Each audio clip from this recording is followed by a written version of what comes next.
So main ਸਾਡਾ ਜਿਹੜਾ subject ਚੱਲ ਰਿਹਾ ਉਹ ਇਹ ਆ ਕਿ ਖੁਦਾ ਨੇ ਕਿਹਾ ਕਿ ਮੈਂ ਤੁਹਾਡੀ ਰਾਖੀ ਕਰਾਂਗਾ। ਹਰ ਜਗ੍ਹਾ ਦੇ ਉੱਤੇ ਤੁਹਾਡੀ ਰਾਖੀ ਕਰਾਂਗਾ। ਮੈਂ ਤੁਹਾਨੂੰ ਦ੍ਰਿੜ ਕਰਾਂਗਾ, ਮੈਂ ਤੁਹਾਨੂੰ ਮਜ਼ਬੂਤ ਕਰਾਂਗਾ। ਮੈਂ ਤੁਹਾਨੂੰ ਕਦੇ ਅਨਾਥ, ਮੈਂ ਤੁਹਾਨੂੰ ਕਦੇ ਇਕੱਲਿਆਂ ਵੀ ਨਹੀਂ ਛੱਡਾਂਗਾ। ਯੁੱਗਾਂ ਦੇ ਅੰਤ ਤੱਕ ਮੈਂ ਤੁਹਾਡੇ ਨਾਲ ਹਾਂ। ਸੋ ਇਸ ਵਿਸ਼ੇ ਦੇ ਉੱਤੇ ਅਸੀਂ ਸਿੱਖਦੇ ਆ ਰਹੇ ਹਾਂ ਕਿ ਅੱਜ ਦੁਨੀਆ ਭਰ ਦੇ ਵਿੱਚ ਪ੍ਰਭੂ ਯਿਸੂ ਮਸੀਹ ਦੇ ਨਾਮ ਨੂੰ ਜਦੋਂ ਪੇਸ਼ ਕੀਤਾ ਜਾਂਦਾ ਹੈ, ਉਦੋਂ ਇਹ ਸਾਰੇ ਵਾਅਦੇ ਜਿਹੜੇ ਵਚਨ ਦੇ ਵਿੱਚ ਲਿਖੇ ਆ ਉਹ ਲੋਕਾਂ ਨੂੰ ਦੱਸੇ ਜਾਂਦੇ ਆ। ਔਰ ਅਸਲ ਦੇ ਵਿੱਚ ਜਿੱਦਾਂ ਅਸੀਂ ਸਿੱਖ ਰਹੇ ਹਾਂ ਕਿ ਨਵੇਂ ਜੀਵਨ ਦੇ ਬਾਰੇ ਦੇ ਵਿੱਚ ਬਹੁ ਗਿਣਤੀ ਮਸੀਹੀ ਲੋਕਾਂ ਨੂੰ ਪਤਾ ਹੀ ਨਹੀਂ ਹੈ। ਸੋ ਵਚਨ ਦੀ ਗਹਿਰਾਈ ਦਾ ਪਤਾ ਨਾ ਹੋਣ ਕਰਕੇ ਔਰ ਨਵੇਂ ਜਨਮ ਦੇ ਅਰਥ ਦਾ ਨਾ ਪਤਾ ਹੋਣ ਕਰਕੇ ਉਹ ਵਚਨ ਦੀ ਹਕੀਕਤ ਨੂੰ ਸਮਝਦੇ ਨਹੀਂ ਆ। ਔਰ ਪੁਰਾਣੇ ਨਿਯਮ ਦੀ ਤਰ੍ਹਾਂ, ਓਲਡ ਟੈਸਟਮੈਂਟ ਦੀ ਤਰ੍ਹਾਂ ਉਹ ਨਵੇਂ ਜਨਮ ਪਾਏ ਲੋਕਾਂ ਦੇ ਨਾਲ ਕੀਤੇ ਹੋਏ ਵਾਅਦਿਆਂ ਨੂੰ ਉਹ ਜਿਸਮ ਦੇ ਨਾਲ ਜੋੜ ਕੇ ਦੇਖਦੇ ਆ। ਔਰ ਜਿਸਮ ਦੇ ਨਾਲ ਜੋੜ ਕੇ ਦੇਖਣ ਦਾ ਕਰਕੇ ਹੀ ਉਹਨਾਂ ਨੂੰ ਇਹ ਚੀਜ਼ਾਂ ਜਿਹੜੀਆਂ ਉਹਦੀ ਜਿਹੜੀ ਸੱਚਾਈ ਹੈ ਉਹ ਸਮਝ ਵਿੱਚ ਨਹੀਂ ਆ ਰਹੀ। ਸੋ ਜਦੋਂ ਕੋਈ ਸਮਝਾਉਣ ਦੀ ਕੋਸ਼ਿਸ਼ ਕਰਦਾ ਆ, ਜਿਨ੍ਹਾਂ ਦੇ ਵਿੱਚ ਉਹ ਕਮੀਆਂ ਆ ਔਰ ਜਿਹੜੇ ਜਿਸਮ ਦੇ ਗੁਲਾਮ ਲੋਕ ਆ ਉਹ ਚੱਲ ਤੇ ਨਹੀਂ ਸਕਦੇ, ਇਸ ਲਈ ਫਿਰ ਉਹ ਵਿਰੋਧਤਾ ਦੇ ਵਿੱਚ ਖੜੇ ਹੋ ਜਾਂਦੇ ਆ। ਔਰ ਫਿਰ ਤਰ੍ਹਾਂ ਤਰ੍ਹਾਂ ਦੀਆਂ ਜਿਹੜੀਆਂ ਗੱਲਾਂ ਆ ਉਹ ਸ਼ੁਰੂ ਹੋ ਜਾਂਦੀਆਂ ਜੀ। ਵਚਨ ਜਿਹੜਾ ਹੈ ਉਹ ਦੋ ਧਾਰੀ ਤਲਵਾਰ ਆ ਜੀ, ਵਚਨ ਇੱਦਾਂ ਵੀ ਦੱਸਦਾ ਹੈ ਜੀ, ਵਚਨ ਇੱਦਾਂ ਵੀ ਦੱਸਦਾ ਹੈ ਜੀ। ਅਨਲੌਕ ਕਰ ਦਿਓ ਦਰਵਾਜ਼ੇ ਨੂੰ। ਹਾਂਜੀ ਚਲੋ ਕੋਈ ਗੱਲ ਨਹੀਂ, ਫਾਪੇ ਆ ਜਾਣਗੇ। ਸੋ ਇਹੀ ਵਜ੍ਹਾ ਹੈ ਕਿ ਲੋਕ ਸਮਝਣ ਦੇ ਲਈ ਤਿਆਰ ਨਹੀਂ ਹੈ। ਔਰ ਉਹਦੇ ਵਿੱਚ ਬਹੁਤ ਸਾਰੀ ਜਿਹੜੀ ਗਲਤੀ ਹੈ ਉਹ ਸੇਵਕ ਲੋਕਾਂ ਦੀ ਵੀ ਹੈ, ਜਿਹੜੇ ਕਲੀਸਿਆ ਦੇ ਵਿੱਚ ਢਿੱਲ ਦੇ ਦਿੰਦੇ ਆ। ਔਰ ਇਸ ਢਿੱਲ ਦੀ ਵਜ੍ਹਾ ਕਰਕੇ ਫਿਰ ਲੋਕ ਜਿਹੜੇ ਆ ਉਹ ਗੁੰਮਰਾਹ ਹੋ ਜਾਂਦੇ ਆ। ਵਚਨ ਦੇ ਵਿੱਚ ਕਿਸੇ ਵੀ ਤਰ੍ਹਾਂ ਦੀ ਢਿੱਲ ਹੋਣੀ ਨਹੀਂ ਚਾਹੀਦੀ। ਹਾਲੇਲੂਇਆ। ਕੋਈ ਜਣਾ ਦਰਵਾਜ਼ੇ ਦੇ ਲਾਗੇ ਕੋਈ ਸਿਆਣਾ ਹੈਗਾ ਤੁਹਾਡੇ ਵਿੱਚ, ਉੱਥੇ ਬੈਠ ਜਾਓ, ਕਿਉਂਕਿ ਮੇਰਾ ਖਿਆਲ ਕੋਈ ਬਾਹਰ ਆਇਆ ਹੋਇਆ ਅਤੇ ਉਹਨਾਂ ਨੂੰ ਸਮਝ ਨਹੀਂ ਆਉਣੀ ਵੀ ਦਰਵਾਜ਼ਾ ਅਸੀਂ ਬੰਦ ਕੀਤਾ ਹੋਇਆ ਕਿ ਖੋਲ੍ਹਿਆ ਹੋਇਆ।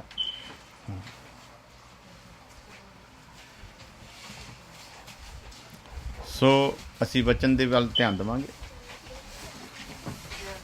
ਕਿ ਜੀ ਜੇਮਸ ਬੈਠੋ ਜੀ। ਸੋ ਦੇਖਾਂਗੇ, ਵਚਨ ਨੂੰ ਗੌਰ ਕਰਾਂਗੇ। ਇਸੇ ਤਰ੍ਹਾਂ ਤੁਸੀਂ ਬਿਨਾਂ ਡਿਸਟਰਬ ਕੀਤੇ ਹੋਏ ਆਪਣੀ ਆਪਣੀ ਜਗ੍ਹਾ ਦੇ ਉੱਤੇ ਬਹਿੰਦੇ ਜਾਓ, ਜਿੱਥੇ ਵੀ ਜਗ੍ਹਾ ਮਿਲਦੀ ਆ ਉੱਥੇ ਬਹਿੰਦੇ ਜਾਓ।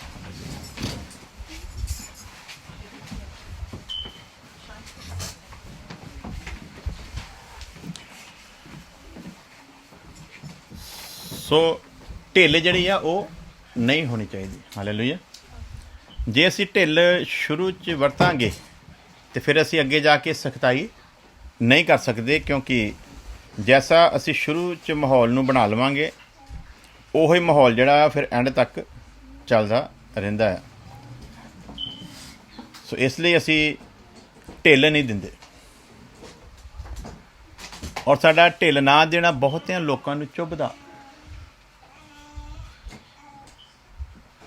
ਬਹੁਤੇ ਲੋਕਾਂ ਕੀ ਕਰਦਾ ਭਲਾ, ਕਈਆਂ ਨੂੰ ਲੱਗਦਾ ਵੀ ਅਸੀਂ ਡਿਕਟੇਟਰ ਹਾਂ। ਇੰਨੀ ਸਖਤਾਈ ਨਹੀਂ ਹੋਣੀ ਚਾਹੀਦੀ। ਕਹਿੰਦੇ ਨੇ ਇੰਨਾ ਸਖਤ ਠੀਕ ਨਹੀਂ ਆ, ਥੋੜ੍ਹਾ ਜਿਹਾ ਨਰਮ ਰੱਖੋ। ਤੇ ਸਾਡੀ ਮਜਬੂਰੀ ਆ ਵੀ ਅਸੀਂ ਨਰਮ ਨਹੀਂ ਰੱਖ ਸਕਦੇ, ਇਸ ਲਈ ਕਿ ਬਚਨ ਦੀ ਉਸ ਆਇਤ ਨੂੰ ਅਸੀਂ ਬਹੁਤ ਵਾਰ ਪੜ੍ਹਾ ਵੀ ਚੁੱਕੇ ਹਾਂ, ਦੱਸ ਵੀ ਚੁੱਕੇ ਹਾਂ ਕਿ ਸੰਤ ਪੌਲੁਸ ਨੇ ਕਿਹਾ, ਜੇ ਮੈਂ ਦੁਨੀਆ ਨੂੰ ਖੁਸ਼ ਕਰਦਾ, ਜੇ ਮੈਂ ਇਨਸਾਨਾਂ ਨੂੰ ਖੁਸ਼ ਕਰਦਾ, ਜੇ ਮੈਂ ਮਨੁੱਖਾਂ ਨੂੰ ਖੁਸ਼ ਕਰਦਾ, ਤੇ ਫਿਰ ਪਰਮੇਸ਼ਵਰ ਦਾ ਦਾਸ ਨਾ ਹੁੰਦਾ। ਸੋ ਇੱਕ ਦਾਸ ਦੀ ਜ਼ਿੰਮੇਵਾਰੀ ਹੈ ਕਿ ਉਹਨੇ ਲੋਕਾਂ ਦੇ ਮੂੰਹ ਨੂੰ ਦੇਖ ਕੇ ਵਚਨ ਨਹੀਂ ਸੁਣਾਉਣਾ, ਲੋਕਾਂ ਦੀ ਖੁਸ਼ੀ ਨੂੰ ਦੇਖ ਕੇ ਵੀ ਵਚਨ ਨਹੀਂ ਸੁਣਾਉਣਾ, ਲੋਕਾਂ ਦੀ ਜੇਬ ਨੂੰ ਵੀ ਦੇਖ ਕੇ ਵਚਨ, ਲੋਕਾਂ ਦੀ ਹੈਸੀਅਤ ਨੂੰ ਵੀ ਦੇਖ ਕੇ ਵਚਨ ਨਹੀਂ ਸੁਣਾਉਣਾ। ਉਹਨੇ ਵਚਨ ਇਸ ਲਈ ਸੁਣਾਉਣਾ ਆ ਕਿ ਖੁਦਾਵੰਦ ਖੁਦਾ ਨੇ ਉਹਨੂੰ ਚੁਣਿਆ ਆ ਅਤੇ ਠਹਿਰਾਇਆ ਆ ਕਿ ਉਹ ਵਚਨ ਦੀ ਹਕੀਕਤ, ਵਚਨ ਦੀ ਸੱਚਾਈ ਨੂੰ ਦੁਨੀਆ ਨੂੰ ਦੱਸੇ। ਲੋਕ ਸਮਝੌਤਾ ਕਰਦੇ ਆ ਵੀ ਬਹੁਤੇ ਲੋਕ ਜੁੜ ਜਾਣਗੇ। ਸਮਝੌਤਾ ਗੱਲ ਨਹੀਂ ਹੁੰਦਾ ਪਹਿਲਾਂ, ਬਹੁਤੇ ਲੋਕ ਜੁੜ ਜਾਣਗੇ। ਤੇ ਅਸੀਂ ਕਹਿੰਦੇ ਆ ਵੀ ਵਚਨ ਇਹ ਕਹਿੰਦਾ ਆ ਜਿੰਨੀ ਦੇਰ ਤੱਕ ਪਰਮੇਸ਼ਵਰ ਕਿਸੇ ਨੂੰ ਲੈ ਕੇ ਨਾ ਆਵੇ, ਦੁਨੀਆ ਵਿੱਚ ਐਸਾ ਇਨਸਾਨ ਨਾ ਪੈਦਾ ਹੋਇਆ ਤੇ ਨਾ ਪੈਦਾ ਹੋ ਸਕਦਾ ਹੈ ਜਿਹੜਾ ਆਪਣੀ ਅਕਲ, ਆਪਣੀ ਸਮਝ, ਆਪਣੇ ਗਿਆਨ ਦੇ ਨਾਲ ਕਿਸੇ ਇੱਕ ਵੀ ਬੰਦੇ ਨੂੰ ਮਸੀਹ ਯਸੂ ਦੇ ਕੋਲ ਲਿਆ ਸਕਦਾ ਹੋਵੇ। ਐਸਾ ਕੋਈ ਪੈਦਾ ਹੋਇਆ ਹੀ ਨਹੀਂ ਹੈ। ਕਿਉਂ? ਕਿਉਂਕਿ ਵਚਨ 'ਚ ਸਾਫ਼ ਕਰਕੇ ਲਿਖ ਦਿੱਤਾ ਗਿਆ ਕਿ ਜੇ ਪਰਮੇਸ਼ਵਰ ਲੈ ਕੇ ਨਾ ਆਵੇ ਤੇ ਕੋਈ ਮਸੀਹ ਯਸੂ ਦੇ ਕੋਲ ਆ ਹੀ ਨਹੀਂ ਸਕਦਾ। ਤੇ ਜਦੋਂ ਪਰਮੇਸ਼ਵਰ ਨੇ ਹੀ ਲੈ ਕੇ ਆਉਣਾ ਹੈ ਤੇ ਵਚਨ ਦਾ ਗਿਆਨ ਰੱਖਣ ਵਾਲੇ ਨੂੰ ਫਿਰ ਇਹ ਪਤਾ ਹੋਣਾ ਚਾਹੀਦਾ ਵੀ ਮੈਨੂੰ ਫਿਰ ਪਰਮੇਸ਼ਵਰ ਨੇ ਕਿਉਂ ਬੁਲਾਇਆ ਹੈ। ਲੈ ਕੇ ਤੇ ਪਰਮੇਸ਼ਵਰ ਨੇ ਆਉਣਾ, ਤੇ ਫਿਰ ਮੇਰਾ ਕੀ ਕੰਮ ਰਹਿ ਗਿਆ ਵਿੱਚ? ਤੇ ਮੇਰਾ ਕੰਮ ਕੀ ਹੈ ਉਹ ਪੜ੍ਹਾਂਗੇ, ਫਿਰ ਅੱਗੇ ਵੱਧਦੇ ਹਾਂ। ਮੱਤੀ ਦੀ ਅੰਜੀਲ 28 ਅਧਿਆਏ ਉਹਦੀ 19 ਆਇਤ ਪੜ੍ਹਾਂਗੇ ਅਸੀਂ। ਮਸ਼ਹੂਰ ਆਇਤ ਹੈ ਬਾਈਬਲ ਦੀ, ਮੱਤੀ ਦੀ ਅੰਜੀਲ, ਮੈਥਿਊ ਚੈਪਟਰ 28 ਵਰਸ 19। इसलिए तुम जाओ, सब जातियों के लोगों को चेला बनाओ। ਕੀ ਹੈ ਜੀ ਸਾਡੀ ਜ਼ਿੰਮੇਵਾਰੀ ਭਲਾ? ਬੋਲੀਏ। ਪੜ੍ਹਿਆ ਵਚਨ ਪੜ੍ਹਿਆ, ਕੀ ਹੈ ਜ਼ਿੰਮੇਵਾਰੀ ਸਾਡੀ? जाओ और जातियों के लोगों को चेला बनाओ। ਕਿਹਨੂੰ ਬਣਾਉਣਾ ਭਲਾ? सब जाति ਸਾਰੀਆਂ ਜਾਤੀਆਂ ਦੇ ਲੋਕਾਂ ਨੂੰ ਕੀ ਬਣਾਉਣਾ? चेला ਕਸਾਈ ਬਣਾਉਣਾ? चेला ਕੀ ਬਣਾਉਣਾ ਭਲਾ? चेला।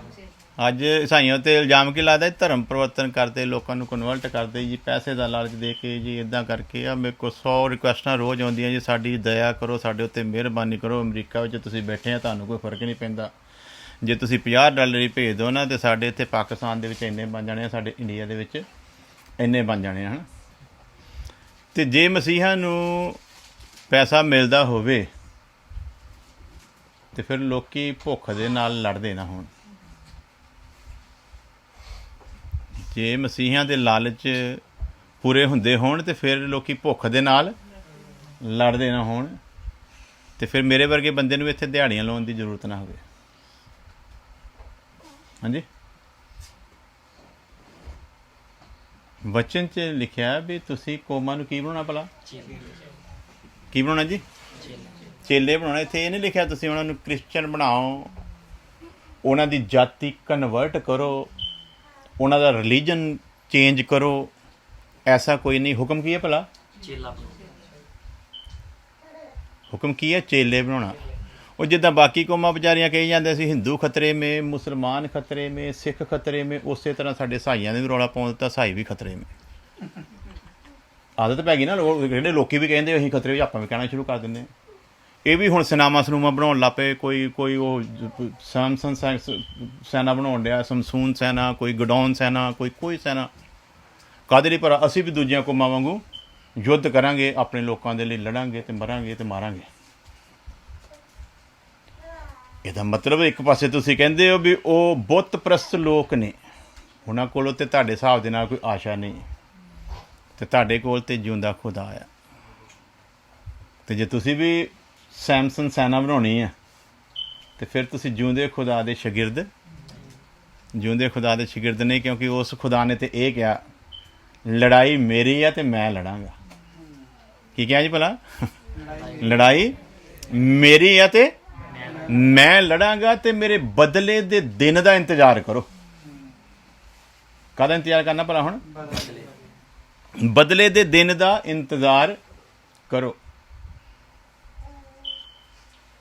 ਉਹ ਇਸਰਾਇਲ ਤੇ ਉਹ ਅਰਬ ਕੰਟਰੀਆਂ, ਮੁਸਲਿਮ ਕੰਟਰੀਆਂ, ਜਿਨ੍ਹਾਂ ਵਿੱਚ ਨਾ ਤੇ ਇਸਰਾਇਲੀ ਨੂੰ ਕੋਈ ਵੀਜ਼ਾ ਦਿੰਦਾ ਸੀ ਤੇ ਨਾ ਕਿਸੇ ਮੁਸਲਮਾਨ ਨੂੰ ਵੀਜ਼ਾ ਇਸਰਾਇਲ ਹੀ ਦਿੰਦਾ ਸੀ। ਉਸ ਇਸਰਾਇਲ ਦੀਆਂ ਵਚਨ ਦੇ ਅਨੁਸਾਰ ਸੰਧੀਆਂ ਹੋਣੀਆਂ ਸ਼ੁਰੂ ਹੋ ਗਈਆਂ, ਸਮਝੌਤੇ ਹੋਣੇ ਸ਼ੁਰੂ ਹੋ ਗਏ। ਕਿਹਨਾਂ ਦੇ ਨਾਲ ਭਲਾ? ਉਸ ਅਰਬ ਕੰਟਰੀਆਂ ਦੇ ਨਾਲ, ਜਿਹਨਾਂ ਨਾਲ ਪੰਜਾਬੀ 'ਚ ਕਹੀਏ ਵੀ ਇੱਟ ਕੁੱਤੇ ਦਾ ਵੈਰ ਸੀ। ਉਹਨਾਂ ਅਰਬ ਕੰਟਰੀਆਂ ਦੇ ਨਾਲ ਇਸਰਾਇਲ ਦੇ ਸਮਝੌਤੇ ਸ਼ੁਰੂ ਹੋਣੇ। ਇਸ ਚੀਜ਼ ਦਾ ਸਭ ਤੋਂ ਵੱਡਾ ਪ੍ਰਮਾਣ ਆ ਕਿ ਪ੍ਰਭੂ ਯਿਸੂ ਮਸੀਹ ਪੂਰੀ ਤਿਆਰੀ ਦੇ ਵਿੱਚ ਆ ਰਿਹਾ ਹੈ। ਹਾਲੇਲੂਇਆ। ਤਕਰੀਬਨ 3 ਸਾਲਾਂ ਤੋਂ ਦੱਸ ਰਹੇ ਹਾਂ ਹਰ ਵਾਰੀ ਕਿਹੜੀ ਭਵਿੱਖਬਾਣੀ ਪੂਰੀ ਹੋ ਰਹੀ, ਕਿਹੜੀ ਭਵਿੱਖਬਾਣੀ ਪੂਰੀ, ਪੜ੍ਹਾ ਕੇ ਦੱਸਦੇ ਵੀ ਆਹ ਕੁਛ ਹੋ ਰਿਹਾ ਆ। ਉਸੇ ਤਰ੍ਹਾਂ ਬਾਈਬਲ ਦੀ ਇਹ ਭਵਿੱਖਬਾਣੀ ਆ ਕਿ ਅੰਤਿਮ ਸਮੇਂ ਦੇ ਵਿੱਚ ਜਦੋਂ ਪ੍ਰਭੂ ਯਿਸੂ ਮਸੀਹ ਦੀ ਆਮਦ ਗੁਪਤ ਰੂਪ ਦੇ ਵਿੱਚ ਹੋਣ ਵਾਲੀ ਹੈ, ਉਹਦੇ ਆਉਣ ਤੋਂ ਪਹਿਲਾਂ ਤੇ ਪ੍ਰਤੱਖ ਰੂਪ ਦੇ ਵਿੱਚ ਬਾਦਸ਼ਾਹ ਬਣ ਕੇ ਆਉਣ ਤੋਂ ਪਹਿਲਾਂ ਦੁਨੀਆ ਦੇ ਵਿੱਚ ਇੱਕ ਸ਼ੋਰ ਮਚੇਗਾ। ਤੇ ਸ਼ੋਰ ਭਲਾ ਕੀ ਹੋਊਗਾ? ਸ਼ਾਂਤੀ, ਸ਼ਾਂਤੀ, ਸ਼ਾਂਤੀ। ਸ਼ੋਰ ਕਿਹੜਾ ਭਲਾ? ਸਾਰੀ ਦੁਨੀਆ ਦੇ ਵਿੱਚ ਕੀ ਸ਼ੋਰ ਮਚਣਾ ਭਲਾ? ਬਸ ਜੀ ਹੁਣ ਕੀ ਆ? ਇੱਕਦਮ ਸ਼ਾਂਤੀ ਹੈ ਜੀ। ਹੁਣ ਤੇ ਬਸ ਜੀ ਜਿਹੜਾ ਮੇਨ ਝਗੜਾ ਸੀ ਉਹ ਵੀ ਖਤਮ ਹੋ ਗਿਆ। ਯਹੂਦੀ ਮੁਸਲਮਾਨ ਵੀ ਕੀ ਹੋ ਗਏ ਭਲਾ? ਇਕੱਠੇ ਹੋ ਗਏ, ਸੰਧੀਆਂ ਸ਼ੁਰੂ ਹੋ ਗਈਆਂ। ਹੁਣ ਮਾਹੌਲ ਜਿਹੜਾ ਆ ਉਹ ਆਰਾਮਦਾਇਕ ਤੇ ਵਧੀਆ ਹੋਣ ਵਾਲਾ ਆ। ਤੇ ਕੀ ਵਚਨ ਦੱਸਦਾ ਭਲਾ? ਜਦੋਂ ਲੋਕ ਇਹ ਸੋਚ ਰਹੇ ਹੋਣਗੇ ਕਿ ਹੁਣ ਸ਼ਾਂਤੀ ਆ ਤੇ ਹੁਣ ਸਭ ਕੁਛ ਠੀਕ ਆ, ਉਸੇ ਵਕਤ ਪ੍ਰਭੂ ਯਿਸੂ ਮਸੀਹ ਦੀ ਆਮਦ ਹੋਵੇਗੀ। ਤੇ ਅਸੀਂ ਕਿੱਥੇ ਆ ਭਲਾ? ਹਾਂਜੀ, ਬਿਲਕੁਲ ਅਸੀਂ ਵੀ ਉਸੇ ਤਰ੍ਹਾਂ ਢੀਠ ਹੋ ਕੇ ਬੈਠੇ ਹਾਂ ਜਿਵੇਂ ਇਸਰਾਇਲ ਨੇ ਆਪਣੇ ਮਨ ਨੂੰ ਸਖਤ ਕੀਤਾ ਸੀ। ਇਸਰਾਇਲ ਦੇ ਸਾਹਮਣੇ ਵੀ ਪਰਮੇਸ਼ਵਰ ਇਹ ਸਭ ਕੁਝ ਕਰਦਾ ਗਿਆ ਤਾਂ ਕਿ ਸਮਝ ਜਾਣ ਵੀ ਤੁਸੀਂ ਕਿਸ ਪਰਮੇਸ਼ਵਰ ਦੇ ਹੱਥ ਦੇ ਵਿੱਚ ਹੋ। ਲੇਕਿਨ ਐਡੇ ਕੁ ਢੀਠ ਸੀ ਕਿ ਸਭ ਕੁਝ ਦੇਖਦੇ ਹੋਏ ਵੀ ਬਦਲੇ ਨਹੀਂ। 40 ਸਾਲ ਪਰਮੇਸ਼ਵਰ ਨੇ ਆਕਾਸ਼ ਤੋਂ ਰੋਟੀ ਦਿੱਤੀ ਜਿਹਦੇ ਲਈ ਕੋਈ ਮਿਹਨਤ ਕਰਨੀ ਨਹੀਂ ਪਈ। ਰਾਤ ਨੂੰ ਖਾ ਕੇ ਐਨ ਇਤਮਾਨਾਨ ਦੇ ਨਾਲ ਸੌਂਦੇ ਸੀ। ਸਵੇਰੇ ਦਾਤਨ ਦੁਤਨ ਕਰਕੇ ਜਦੋਂ ਦਰਵਾਜ਼ਾ ਖੋਲ੍ਹਦੇ ਸੀ ਤੇ ਦਰਵਾਜ਼ੇ ਦੇ ਬਾਹਰ ਕੀ ਪਿਆ ਹੁੰਦਾ ਹੈ ਭਲਾ? ਦਰਵਾਜ਼ੇ ਦੇ ਬਾਹਰ ਹੀ ਖਾਣਾ ਪਿਆ ਹੁੰਦਾ ਹੈ, ਤਿਆਰ ਕੀਤਾ ਕਰਾਇਆ ਖਾਣਾ ਹੀ ਆ। ਸਿਰਫ ਕਿੰਨੇ ਸਾਲ ਭਲਾ? 1 ਦਿਨ ਨਹੀਂ, 2 ਦਿਨ ਨਹੀਂ, 5 ਦਿਨ ਨਹੀਂ, 10 ਦਿਨ ਨਹੀਂ, ਕਿੰਨੇ ਸਾਲ? ਉਹ ਅੱਜ ਤੱਕ ਆਉਂਦਾ ਰਹਿਣਾ ਸੀ। ਜੇ ਕਿਤੇ ਇਹ ਉਦੋਂ ਜਾ ਕੇ ਇਹ ਨਾ ਕਹਿੰਦੇ ਇਸ ਨਕੰਮੀ ਰੋਟੀ ਤੋਂ ਸਾਡੀ ਜਾਨ ਅੱਕ ਗਈ ਹੈ। ਕੀ ਕਹਿੰਦੇ ਭਲਾ? ਤੇ ਯਿਸੂ ਮਸੀਹ ਨੇ ਅੱਗੇ ਆ ਕੇ ਉਸ ਗੱਲ ਨੂੰ ਪੂਰਾ ਕੀਤਾ। ਕਹਿੰਦਾ ਉਹ ਜਿਹੜੀ ਸਵਰਗੋਂ ਰੋਟੀ ਉਤਰੀ ਸੀ ਨਾ, ਉਹ ਮੈਂ ਸੀਗਾ। ਕੌਣ ਸੀ ਭਲਾ? ਜਿਹੜੀ ਸਵਰਗੋਂ ਰੋਟੀ ਉਤਰੀ ਤੇ ਤੁਹਾਡੇ ਪੁਰਖਾਂ ਨੇ ਖਾਧੀ, ਉਹ ਕੌਣ ਸੀ? ਮੈਂ ਸੀ। ਇਸ ਲਈ ਯਿਸੂ ਮਸੀਹ ਕਹਿੰਦਾ ਤੁਸੀਂ ਮੇਰਾ ਲਹੂ ਪੀਓਗੇ ਤੇ ਮੇਰਾ ਮਾਸ ਖਾਓਗੇ, ਤੇ ਜਿਹੜਾ ਇਹ ਨਹੀਂ ਕਰਦਾ ਉਹਦਾ ਨਾ ਮੇਰੇ ਨਾਲ ਕੋਈ ਹਿੱਸਾ ਤੇ ਨਾ ਮੇਰੇ ਨਾਲ ਕੋਈ ਸਾਂਝ। ਤੇ ਅੱਜ ਕਰੋਨਾ ਦੇ ਡਰ ਤੋਂ ਚੰਗਿਆਈ ਸੁਭਾਵਾਂ ਵਾਲੇ ਇਸ ਮੀਟਿੰਗ ਨੂੰ ਕਰ ਨਹੀਂ ਰਹੇ। ਜਿਹੜੇ ਦੁਨੀਆ ਦੇ ਵਿੱਚ ਚੰਗਿਆਈਆਂ ਦਾ ਰੌਲਾ ਪਾਉਂਦੇ ਨਾ ਤੇ ਜਿਹਨਾਂ ਦੀ ਵਜ੍ਹਾ ਕਰਕੇ ਕ੍ਰਿਸਚਨਾਂ ਨੂੰ ਕੁੱਟ ਪੈਂਦੀ ਹੈ, ਉਹ ਇਸ ਸਭਾ ਨੂੰ ਹੁਣ ਕਰ ਨਹੀਂ ਰਹੇ। ਤੇ ਬੇਸ ਕੀ ਹੈ ਭਲਾ? ਕਰੋਨਾ ਦਾ ਕਹਿ ਰਿਹਾ ਜੀ, ਤੇ ਇਸ ਲਈ ਕਿ ਕਰੋਨਾ ਕਿਸੇ ਦੂਜੇ ਨੂੰ ਹੋ ਨਾ ਜਾਵੇ, ਇਸ ਲਈ ਅਸੀਂ ਇਹ ਪ੍ਰਭੂ ਭੋਜ ਦੀ ਮੀਟਿੰਗ ਨਹੀਂ ਚਲਾ ਰਹੇ। ਕਾਹਦੇ ਨਹੀਂ ਚਲਾ ਰਹੇ ਭਲਾ? ਔਰ ਅਸੀਂ ਉਸ ਮੀਟਿੰਗ ਨੂੰ ਉਦੋਂ ਕੀਤਾ ਸੀ ਜਦੋਂ ਸਾਰੀ ਦੁਨੀਆ ਦੇ ਵਿੱਚ ਹਾਹਾਕਾਰ ਸੀ, ਜਦੋਂ ਔਰਤ ਆਪਣੇ ਪਤੀ ਦਾ ਵੀ ਝੂਠਾ ਨਹੀਂ ਸੀ ਪੀਣ ਲਈ ਤਿਆਰ। ਹਾਂਜੀ, ਉਦੋਂ ਅਸੀਂ ਇਸ ਪ੍ਰਭੂ ਭੋਜ ਦੀ ਮੀਟਿੰਗ ਨੂੰ ਇੱਥੇ ਸ਼ੁਰੂ ਕੀਤਾ ਸੀ। ਔਰ ਕੋਈ ਮਰਿਆ ਜੀ ਕਰੋਨਾ? ਹਾਂਜੀ, ਔਰ ਇਹ ਪਖੰਡੀਆਂ ਵਾਂਗੂ ਅਸੀਂ ਪਿਆਲਿਆਂ ਦੇ ਵਿੱਚ ਉਸ ਰਸਮ ਨੂੰ ਪੂਰਾ ਨਹੀਂ ਕੀਤਾ ਸੀ, ਬਲਕਿ ਵਚਨ ਦੇ ਅਨੁਸਾਰ ਇੱਕੋ ਹੀ ਪਿਆਲੇ ਦੇ ਵਿੱਚ। ਕਿੱਦਾਂ ਭਲਾ? ਇੱਕੋ ਪਿਆਲੇ ਦੇ ਵਿੱਚ। ਤੇ ਪਾਸਟਰ ਉਹਨਾਂ ਦੀ ਸ਼ਰਤ ਕੀ ਸੀ? ਕਹਿੰਦੇ ਮੈਂ ਇਦਾਂ ਇਹਨੂੰ ਰੁਮਾਲ ਦੇ ਨਾਲ ਸਾਫ਼ ਵੀ ਨਹੀਂ ਕਰਨਾ। ਸ਼ਰਤ ਕੀ ਸੀ ਭਲਾ? ਸਾਫ਼ ਵੀ। ਤੇ ਉਦੋਂ ਸਾਡੇ ਵੀ ਇਸ ਸੰਗਤੀ ਦੇ ਵਿੱਚ ਕਈ ਲੋਕ ਸੀ ਜਿਹੜੇ ਨਹੀਂ ਆਏ। ਭਲਾ ਕਿਉਂ? ਕਿਧਰੇ ਸਾਨੂੰ ਕਰੋਨਾ ਨਾ ਹੋ ਜਾਏ।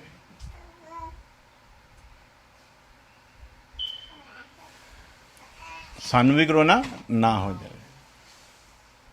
ਪਰ ਇਹ ਸਾਰੀਆਂ ਗੱਲਾਂ ਦੱਸਣ ਦਾ ਮਕਸਦ ਕੀ ਹੈ ਭਲਾ? ਵਚਨ ਸੱਚ ਹੈ, ਵਚਨ ਪੂਰਾ ਹੋ ਰਿਹਾ ਹੈ। ਔਰ ਇਸ ਗੱਲ ਨੂੰ ਦੱਸਣ ਦਾ ਮਕਸਦ ਸਿਰਫ ਇੰਨਾ ਸੀਗਾ ਕਿ ਪ੍ਰਭੂ ਯਿਸੂ ਮਸੀਹ ਨੇ ਕਿਹਾ ਜਿਹੜਾ ਮੇਰਾ ਲਹੂ ਖਾਂਦਾ ਤੇ ਮੇਰਾ ਲਹੂ ਪੀਂਦਾ ਤੇ ਮੇਰਾ ਮਾਸ ਨੂੰ ਖਾਂਦਾ ਆ, ਉਹੀ ਆ ਜਿਹੜਾ ਮੇਰੇ ਨਾਲ ਆ, ਇੱਕ ਆ। ਤੇ ਜਿਹੜਾ ਇਹਨੂੰ ਨਹੀਂ ਲੈਂਦਾ ਉਹਦੇ ਨਾਲ ਨਾ ਕੋਈ ਮੇਰਾ ਹਿੱਸਾ ਤੇ ਨਾ ਕੋਈ ਮੇਰੀ ਸਾਂਝ ਹੈ। ਤੇ ਜਿਸ ਪ੍ਰਭੂ ਯਿਸੂ ਮਸੀਹ ਦੇ ਨਾਮ 'ਚ ਅਸੀਂ ਚੰਗਿਆਈਆਂ ਦੇ ਦਾਅਵੇ ਕਰਦੇ ਹਾਂ, ਉਦੋਂ ਫਿਰ ਹਵਾ ਕਿਉਂ ਨਿਕਲ ਗਈ ਕਿ ਜੇ ਅਸੀਂ ਇਹਨੂੰ ਪੀ ਲਿਆ ਤੇ ਬਿਮਾਰੀ ਲੱਗੂਗੀ। ਗੀਤ ਭਲਾ ਕੀ ਗਾਉਂਦੇ ਆ? ਹਾਂਜੀ, ਲਹੂ ਲਹੂ ਯਿਸੂ का लहू, गुनाहों से हमको, उसके लहू में कुव्वत, उसके लहू में ताकत, उसके लहू में ये, उसके लहू में, यानी कि शब्दां ਦੀ ਤੇ ਕੋਈ ਘਾਟ ਹੀ ਕੋਈ ਨਹੀਂ।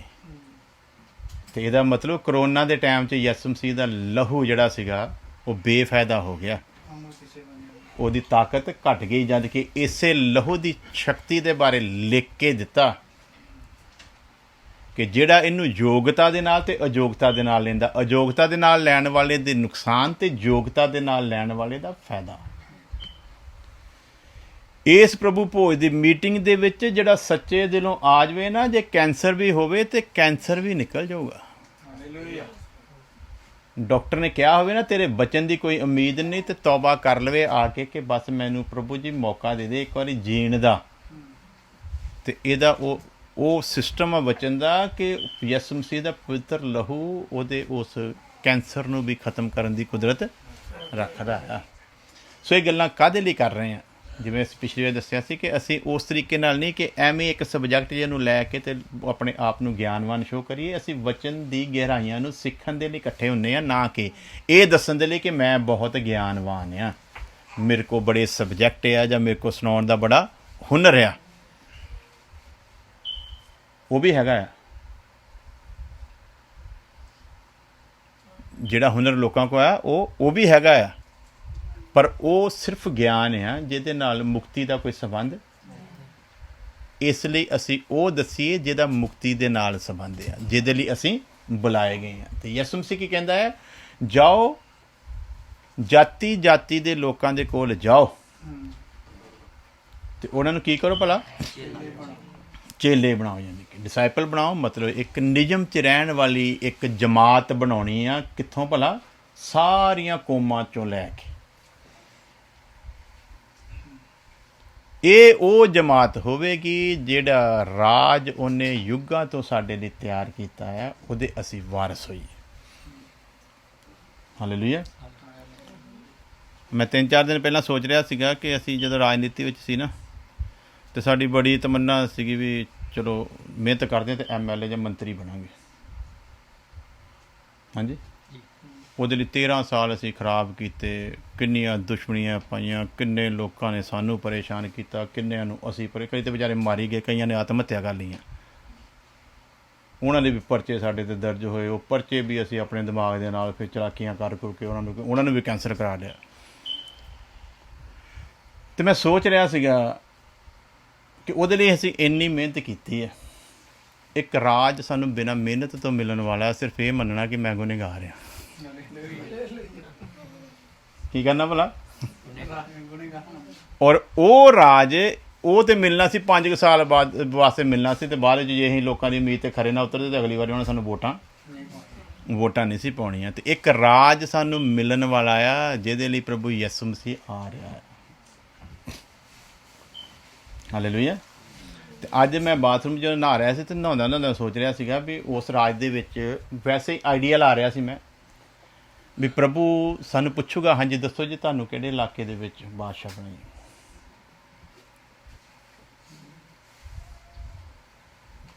ਉਹ ਰਾਜ ਕਿੰਨਾ ਭਲਾ? ਇਸ ਜ਼ਮੀਨ ਦੇ ਉੱਤੇ 1000 ਸਾਲ ਦਾ ਰਾਜ। ਕਿੰਨਾ ਜੀ?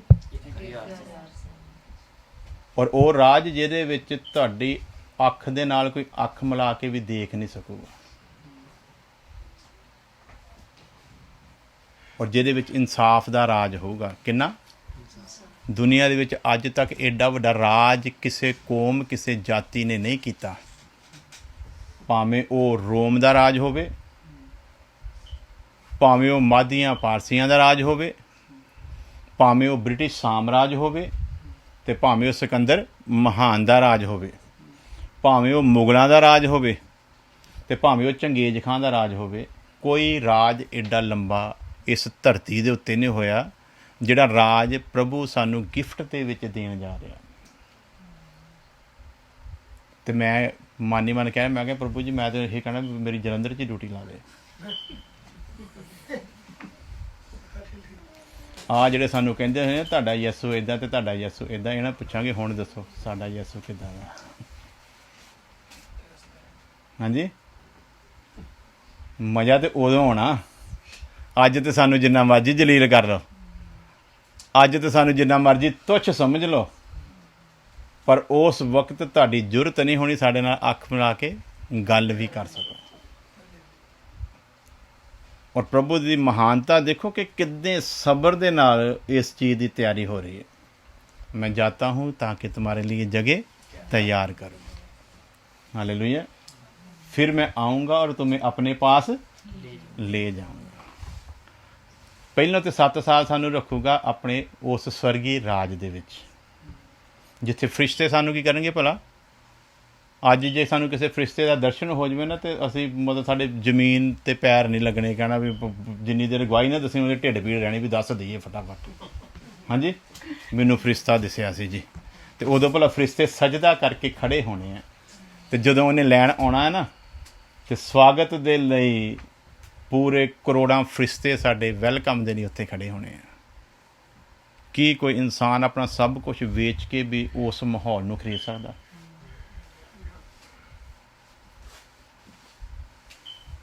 ਸਭ ਕੁਝ ਮੁਫਤ ਦੇ ਵਿੱਚ। ਕਨਾਨ ਜਾਣ ਦੇ ਲਈ, ਕਨਾਨ ਦੇਸ਼ ਦੇ ਅਧਿਕਾਰ ਕਰਨ ਦੇ ਲਈ ਇਸਰਾਏਲੀਆਂ ਨੂੰ ਕੁਝ ਕਰਨਾ ਪਿਆ?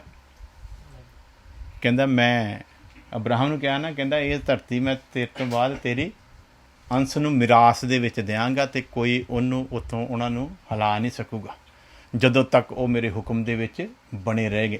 ਨਾਲ ਹੋਰ ਵੀ ਕਹਿੰਦਾ ਹੈ, ਅਗੰਮ ਗਿਆਨ ਦੇ ਵਿੱਚ ਜਾਣ ਦਾ ਉਹਨਾਂ ਨੇ ਗਲਤੀ ਕਰਨੀ ਹੈ। ਕਹਿੰਦਾ ਇਹ ਜੇ ਭਟਕ ਵੀ ਗਏ, ਜੇ ਮੇਰੇ ਤੋਂ ਬਾਗੀ ਵੀ ਹੋ ਗਏ, ਫਿਰ ਇਹਨਾਂ ਵਿੱਚੋਂ ਅਗਰ ਕੋਈ ਤੌਬਾ ਕਰਕੇ ਵਾਪਸ ਆਊਗਾ ਤਾਂ ਮੈਂ ਫਿਰ ਗੱਲ ਦੇ ਨਾਲ ਲਾ ਲਵਾਂਗਾ। ਉਸ ਖੁਦਾ ਦੇ ਕੋਲ ਜਿਹਦੇ ਅੱਗੇ ਇੱਕ ਐਡਾ ਵੱਡਾ ਮਾਹੌਲ ਆ, ਔਰ ਜਿਹਦੇ ਮਾਹੌਲ ਦੇ ਲਈ ਸਾਨੂੰ ਬੁਲਾਇਆ ਗਿਆ ਆ।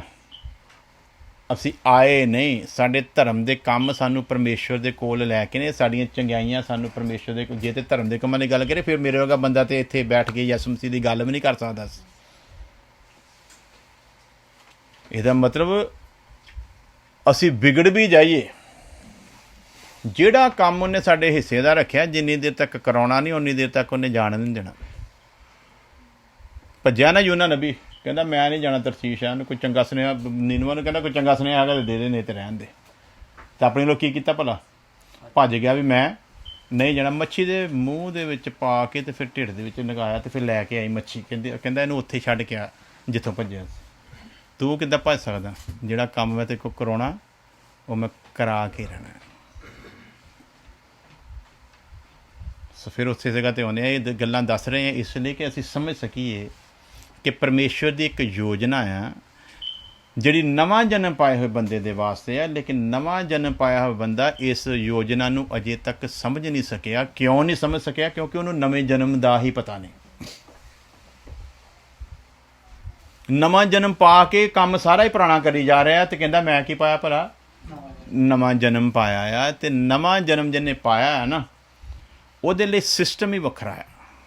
ਪੜ੍ਹਾਂਗੇ ਇੱਕ ਜਣਾ ਇੱਥੇ ਰੱਖਿਓ, ਫਿਲਿੱਪੀਓਂ ਦਾ ਖੱਤ ਉਹਦਾ 3 ਅਧਿਆਇ ਉਹਦੀ 17 ਵਰਸ ਤੋਂ ਚੰਦ ਲੈਣਾ ਪੜਾਂਗੇ। ਪਰਮੇਸ਼ਵਰ ਦੀ ਸਾਡੇ ਲਈ ਇੱਕ ਯੋਜਨਾ ਆ, ਔਰ ਉਸ ਯੋਜਨਾ ਨੂੰ ਉਹ ਮੁਕੰਮਲ ਕਰਨਾ ਚਾਹੁੰਦਾ ਆ। ਜਲਦੀ ਜਲਦੀ ਫਿਲਿੱਪੀਓਂ ਦਾ ਖੱਤ 3 ਅਧਿਆਇ ਉਹਦੀ 17 ਆਇਤ। और विश्वास के द्वारा मसीह तुम्हारे हृदय में बसे। ਕਿੱਦਾਂ ਵਸੇ ਭਲਾ? विश्वास के ਅਸੀਂ ਕੀ ਕਰਨਾ ਭਲਾ? ਵਿਸ਼ਵਾਸ ਕਿੱਡਾ ਕੁ ਕੰਮ ਹੈ ਵਿਸ਼ਵਾਸ ਕਰ ਲੈਣਾ? ਬਹੁਤ ਛੋਟਾ ਹਾਂਜੀ, ਵਿਸ਼ਵਾਸ ਹੈ ਕੀ ਹੈ? ਭਰੋਸਾ ਹੀ ਕਰਨਾ ਵੀ ਰੱਬ ਹੈਗਾ। ਨਹੀਂ, ਉਹ ਤਾਂ ਸ਼ਬਦ ਇੱਕੋ ਹੀ ਹੋ ਗਿਆ। ਵਿਸ਼ਵਾਸ ਹੋ ਗਿਆ, ਭਰੋਸਾ ਹੋ ਗਿਆ, ਯਕੀਨ ਹੋ ਗਿਆ। आंधिक ਹਾਂਜੀ, आंधिक ਕੀ ਕਰਨਾ ਭਲਾ ਅਸੀਂ? ਵਿਸ਼ਵਾਸ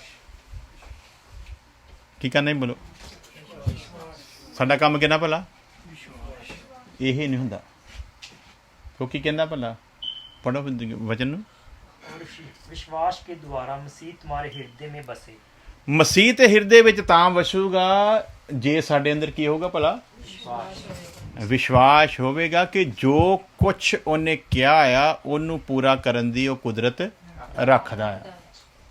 ਤੇ ਵਿਸ਼ਵਾਸ ਹੀ ਸਾਡੇ ਕੋਲ, ਹੈ ਨਹੀਂ, ਵਿਸ਼ਵਾਸ ਹੀ ਨਹੀਂ ਹੁੰਦਾ ਸਾਡੇ ਕੋਲ। ਦੋਗਲਾ ਵਿਸ਼ਵਾਸ ਔਰ ਫਿਰ ਅਸੀਂ ਗਵਾਹੀਆਂ ਵੀ ਦੇ ਚੁੱਕੇ ਹਾਂ ਵਿਸ਼ਵਾਸ ਦੇ ਉੱਤੇ। ਸਹੀ ਅਸੀਂ ਕਹਿ ਚੁੱਕੇ ਹਾਂ ਕਿ ਆਹ ਤਾਂ ਮੈਂ ਕਦੀ ਸੋਚਿਆ ਹੀ ਨਹੀਂ ਸੀ, ਆਹ ਤੇ ਹੋ ਸਕਦਾ ਮੈਂ ਕਦੇ ਕਲਪਨਾ ਵੀ ਕੀਤੀ ਨਹੀਂ ਸੀ, ਤੇ ਹੋ ਕਿੱਦਾਂ ਗਿਆ ਹੈ ਦੱਸ ਕੇ ਵੀ ਫਿਰ ਅੱਗਿਓਂ ਅਸੀਂ ਕੀ ਕਰਦੇ ਭਲਾ? नहीं करते। ਹਾਂਜੀ ਕਹਿੰਦੇ ਨੇ ਵੀ ਸਾਡਾ ਵਿਸ਼ਵਾਸ ਦੋਗਲਾ ਹੋ ਗਿਆ। ਹਾਂਜੀ। ਕਈ ਵਾਰੀ ਜਦੋਂ ਉਤਾਰ ਚੜਾਓ ਜ਼ਿੰਦਗੀ 'ਚ ਆਉਂਦੇ ਨਾ, ਤੇ ਨਿਆਣੇ ਮੇਰੇ ਕਹਿੰਦੇ ਡੈਡੀ ਤੁਸੀਂ ਉਹ ਚੀਜ਼ ਤੋਂ ਨਿਕਲ ਕਿੱਦਾਂ ਆਏ, ਤੇ ਤੁਸੀਂ ਉਹਦਾ ਹੱਲ ਕਿੱਦਾਂ ਕਰ ਲਿਆ? ਤੇ ਇਹ ਕੀ ਸੋਚਦੇ ਭਲਾ ਵੀ ਮੈਂ ਕਰ ਲਿਆ? ਕੀ ਸੋਚਦੇ ਭਲਾ? ਮੈਂ ਕਰ ਲਿਆ।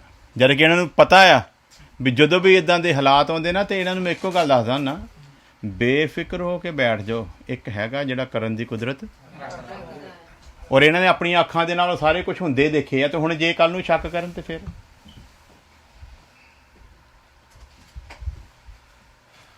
ਕੰਮ ਕਿੰਨਾ ਕੁ ਭਲਾ? ਵਿਸ਼ਵਾਸ ਕਰਨਾ। ਕੀ ਕਹਿੰਦਾ? ਮਤ ਡਰ। ਤੇ ਡਰੂਗਾ ਭਲਾ ਕੌਣ ਨਹੀਂ? ਕੌਣ ਨਹੀਂ ਡਰੂਗਾ ਭਲਾ? ਜਿਹਦਾ ਵਿਸ਼ਵਾਸ ਆ। ਔਰ ਵਿਸ਼ਵਾਸ ਦੇ ਲਈ ਇਹ ਜ਼ਰੂਰੀ ਨਹੀਂ ਹੈ ਕਿ ਤੁਸੀਂ ਕਿੰਨੇ ਕੁ ਚੰਗੇ ਤੇ ਕਿੰਨੇ ਕੁ ਭੈੜੇ ਹੋ। ਵਿਸ਼ਵਾਸ ਦਾ ਤੁਹਾਡੇ ਚੰਗੇ ਤੇ ਭੈੜੇ ਦੇ ਨਾਲ ਕੋਈ ਸੰਬੰਧ ਨਹੀਂ ਹੈ। ਮੈਨੂੰ ਯਾਦ ਹੈ ਪਾਸਟਰ ਮੀਰ ਹੋਣਾ ਦੇ ਸੰਗਤ ਦੇ ਵਿੱਚ ਇੱਕ ਬੰਦਾ ਸੀਗਾ, ਤੇ ਉਹਦੀ ਘਰ ਵਾਲੀ ਮਰ ਗਈ, ਤੇ ਇੱਕ ਪਤਾ ਨਹੀਂ 2 ਬੱਚੇ ਵੀ ਸੀਗੇ। ਤੇ ਕਹਿੰਦੇ ਮੇਰਾ ਵਿਸ਼ਵਾਸ ਹੈ ਮੇਰਾ ਵਿਆਹ ਅਗਲਾ ਕੁਆਰੀ ਕੁੜੀ ਨਾਲ ਹੀ ਹੋਣਾ। ਉਹ ਕਹਿੰਦੇ ਚੰਗਾ ਤੇਰਾ ਵਿਸ਼ਵਾਸ ਵੀ ਤੂੰ ਵਿਆਹ ਵਾਲਾ ਬੰਦਾ, 2 ਤੇਰੇ ਬੱਚੇ ਹੈਗੇ, ਤੇ ਤੂੰ ਮਤਲਬ ਕਹਿੰਦਾ ਭਾ ਵਿਆਹੀ ਹੋਈ ਕੁੜੀ ਨਾਲ, ਕੁਆਰੀ ਕੁੜੀ ਨਾਲ ਜ਼ਰੂਰ ਵਿਆਹ ਕਰਾਉਣਾ, ਤੂੰ ਵਿਆਹ ਹੀ ਨਾ ਕਰਾ। ਕਹਿੰਦਾ ਨਹੀਂ ਜੀ ਮੇਰਾ ਵਿਸ਼ਵਾਸ ਹੈ ਕੁਆਰਾ ਹੀ ਰਿਸ਼ਤਾ ਆਊਗਾ।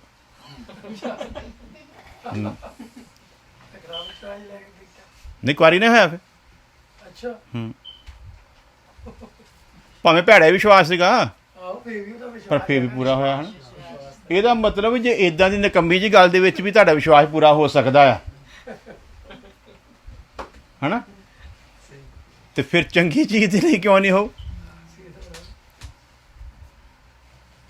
ਤੇ ਇੰਨਾ ਕੁਛ ਆਪਣੀਆਂ ਅੱਖਾਂ ਦੇ ਨਾਲ ਦੇਖ ਕੇ ਫਿਰ ਅਸੀਂ ਕਿੱਥੇ ਆਏ ਨੇ ਭਲਾ? ਡੋਲ ਜਾਣੇ ਤੇ ਘਬਰਾਏ ਨੇ। ਆਹ ਪਤਾ ਨਹੀਂ ਹੋਣਾ ਕਿ ਨਹੀਂ ਆਹ ਪਤਾ ਨਹੀਂ ਹੋਣਾ ਕਿ ਬਣ ਜਾਂਦੇ। ਮੈਨੂੰ ਪਤਾ ਇੱਕ ਵਾਰੀ ਸਿੱਖ ਭੰਗੀ ਕੁੱਟ ਦਿੱਤਾ ਸੀਗਾ, ਤੇ ਮਸਲਾ ਬਣ ਗਿਆ ਸਿੱਖਾਂ ਦਾ ਤੇ ਕ੍ਰਿਸਚਨਾਂ ਦਾ। ਤੇ ਸਿੱਖ ਪੂਰਾ ਜਲੰਧਰ ਸ਼ਹਿਰ ਦਾ ਜਿਹੜਾ ਵਿਰੋਧੀ ਮੇਰਾ ਹੋ ਗਿਆ। ਦੇ ਤੇਰੇ ਪ੍ਰੈਸ ਕਾਨਫਰੰਸ ਹੈ, ਤੁਹਾਨੂੰ ਪਤਾ ਵੀ ਜਦੋਂ ਜੱਟ ਅੜ ਜਾਵੇ ਫਿਰ ਕਰ ਵੀ ਜਾਂਦੇ ਹਨ।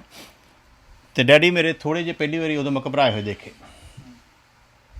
ਤੇ ਮੈਨੂੰ ਕਹਿੰਦੇ ਵੀ ਪੰਗਾ ਗਲਤ ਥਾਂ ਤੇ ਗਿੱਲ ਪਾ ਲਿਆ ਤੂੰ।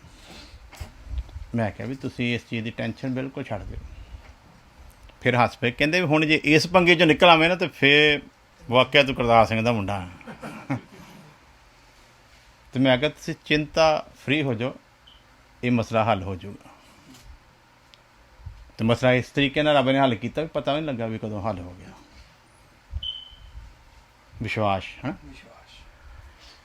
ਵਿਸ਼ਵਾਸ ਦੂਜਿਆਂ ਦੀਆਂ ਗੱਲਾਂ ਕਰਕੇ ਨਹੀਂ, ਤੁਹਾਡੇ ਆਪਣੇ ਜੀਵਨ ਦੇ ਵਿੱਚੋਂ ਦੀ ਜਿਹੜੇ ਤਜਰਬੇ ਨਿਕਲੇ ਨਾ, ਜਦੋਂ ਤੁਸੀਂ ਉਹਨਾਂ ਨੂੰ ਬਿਆਨ ਕਰਦੇ ਹੋ, ਤੇ ਉਹ ਹੁੰਦਾ ਵਿਸ਼ਵਾਸ ਵੀ ਮੇਰੇ ਨਾਲ ਹੋਇਆ ਕੀ ਸੀਗਾ। ਵਿਸ਼ਵਾਸ ਕੀ ਹੁੰਦਾ ਭਲਾ? ਉਹ ਚੀਜ਼ ਅਸੀਂ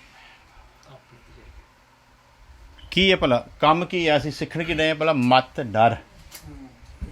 ਤੇ ਇਹਦੇ ਵਿੱਚ ਹੀ ਅਸੀਂ ਹੁਣ ਦੇਖਣਾ ਮਤ ਡਰ ਦੇ ਵਿੱਚ ਚੀਜ਼ ਕਿਹੜੀ ਕਿਹੜੀ ਆਉਂਦੀ ਹੈ। ਉਹਨੇ ਕਿਹਾ ਨਾ ਡਰ, ਕੌਣ ਕਹਿ ਰਿਹਾ ਭਲਾ? ਹਾਂਜੀ, ਪਰਮੇਸ਼ਰ। ਇੱਕ ਐਸੀ ਸ਼ਕਤੀਸ਼ਾਲੀ ਤਾਕਤ ਤੁਹਾਡੇ ਨਾਲ ਖੜੀ ਹੈ, ਸਾਹਮਣੇ ਸ਼ੇਰ ਮੂੰਹ ਅੱਡ ਕੇ ਖੜਾ ਹੈ, ਤੇ ਸਾਨੂੰ ਕੀ ਕਹਿ ਰਿਹਾ ਭਲਾ ਉਹ? ਨਾ ਡਰ। ਹਾਂ, ਮੈਂ ਕੀ ਹਾਂ ਤੇਰੇ? ਤੇ ਫਿਰ ਅਸੀਂ ਉਹਨੂੰ ਪੁੱਛੀਏ ਇਹ ਸ਼ੇਰ ਮੈਨੂੰ ਖਾ ਤੇ ਨਹੀਂ ਜਾਊ? ਉਹ ਕੀ ਕਹਿੰਦਾ ਭਲਾ? ਨਾ। ਤੇ ਅਸੀਂ ਕੀ ਕਰਨਾ ਭਲਾ? ਵਿਸ਼ਵਾਸ ਕਰਨਾ ਵੀ ਜਿਹਨੇ ਕਿਹਾ ਵੀ ਨਾ ਡਰ, ਉਹ ਇਨਸਾਨ ਨਹੀਂ ਹੈ। ਕੌਣ ਹੈ ਭਲਾ? ਇਨਸਾਨ ਨੂੰ ਬਣਾਉਣ ਵਾਲਾ, ਕੁਦਰਤ ਦਾ ਮਾਲਕ, ਉਹ ਪਰਮੇਸ਼ਵਰ ਆ, ਜਿਹੜਾ ਕਹਿ ਕੇ ਮੁੱਕਰਦਾ ਨਹੀਂ ਤੇ ਧੋਖਾ ਵੀ ਦਿੰਦਾ ਨਹੀਂ। ਸਿਰਫ ਕੀ ਕਰਨਾ ਭਲਾ? ਵਿਸ਼ਵਾਸ ਕਰਨਾ। ਤੇ ਕਹਿੰਦਾ ਵੀ ਮਸੀਹ ਯਸੂ ਵਿਸ਼ਵਾਸ ਦੇ ਦੁਆਰਾ ਤੁਹਾਡੇ ਕਿੱਥੇ ਬਸੇ ਭਲਾ? ਦਿਲਾਂ ਦੇ ਵਿੱਚ, ਵਿਸ਼ਵਾਸ ਦੇ ਦੁਆਰਾ। ਤੇ ਜਿਹਨਾਂ ਦੇ ਦਿਲਾਂ ਦੇ ਵਿੱਚ ਉਹ ਵਿਸ਼ਵਾਸ ਦੇ ਦੁਆਰਾ ਵਸਿਆ ਆ, ਉਹਨਾਂ ਦੇ ਅੰਦਰ ਨਾ ਕਦੇ ਡਰ ਸੀ, ਨਾ ਹੈਗਾ, ਤੇ ਨਾ ਹੀ ਹੋ ਸਕਦਾ। ਉਹਨਾਂ ਦੇ ਅੰਦਰ ਅਗਰ ਡਰ ਆ ਤੇ ਫਿਰ ਮਸੀਹ ਉਹਨਾਂ ਦੇ ਅੰਦਰ ਹੈਗਾ ਹੀ। ਅੱਗੇ ਪढ़ांगे जल्दी जल्दी। और विश्वास के द्वारा मसीह तुम्हारे हृदय में बसे कि तुम प्रेम में जड़ पकड़कर और नेम डालकर सब पवित्र लोगों के साथ भली बातें समझने की शक्ति पाओ। पवित्र लोगों के नाल की समझने भला? पवित्र लोगों के नाल मिल के भली बातें समझने की पाओ भला? ਅਸੀਂ ਕੀ ਪਾਉਣੀ ਭਲਾ? ਅਸੀਂ ਉਹਦੀ ਕੁਦਰਤ ਨੂੰ ਸਮਝਣ ਦੀ ਸ਼ਕਤੀ ਪਾਉਣੀ ਹੈ। ਔਰ ਇਹ ਸ਼ਕਤੀ ਵਿਸ਼ਵਾਸ ਤੋਂ ਬਿਨਾਂ ਸਾਨੂੰ ਮਿਲ ਸਕਦੀ? ਇਹ ਸ਼ਕਤੀ ਵਿਸ਼ਵਾਸ ਤੋਂ ਬਿਨਾਂ ਨਹੀਂ ਮਿਲ ਸਕਦੀ। ਜਿੰਨੀ ਦੇਰ ਤੱਕ ਇਹ ਸ਼ਕਤੀ ਨਹੀਂ ਨਾ ਮਿਲਦੀ, ਉਨੀ ਦੇਰ ਤੱਕ ਸਾਡੇ ਅੰਦਰ ਇੱਕ ਡਰ ਦਾ ਆਤਮਾ ਬਣਿਆ ਰਹਿੰਦਾ ਹੈ। ਹੁਣ ਪਤਾ ਨਹੀਂ ਕੀ ਹੋ ਜਾਣਾ ਹੈ, ਹੁਣ ਪਤਾ ਨਹੀਂ ਕੀ ਹੋ ਜਾਣਾ, ਹੁਣ ਪਤਾ ਨਹੀਂ ਕੀ ਹੋ ਜਾਣਾ। ਤੇ ਹੋ ਕੀ ਜਾਊਗਾ ਭਲਾ? ਵਾਤਾਂ ਤੇ ਕੀ ਹੋ ਜਾਊ? ਹਾਂਜੀ, ਮਾਰੀ ਜਾਵਾਂਗੇ। ਮੌਤ ਆ ਜਾਂ ਹਲਾਸ ਖਰਾਬ ਹੋ ਤੇ ਬਚਿਆ ਕਿਹੜਾ ਇੱਥੇ? ਆਖਰ ਕੀ ਆ? ਮੌਤ ਆ, ਬਚਿਆ ਤੇ ਕੋਈ ਵੀ ਨਹੀਂਗਾ। ਤੇ ਮਸੀਹੀ ਜੀਵਨ ਇੱਕ ਐਸਾ ਜੀਵਨ ਆ ਜਿਹੜਾ ਮਿਲਿਆ ਹੀ ਮਰਨ ਤੋਂ ਬਾਅਦ ਹੈ।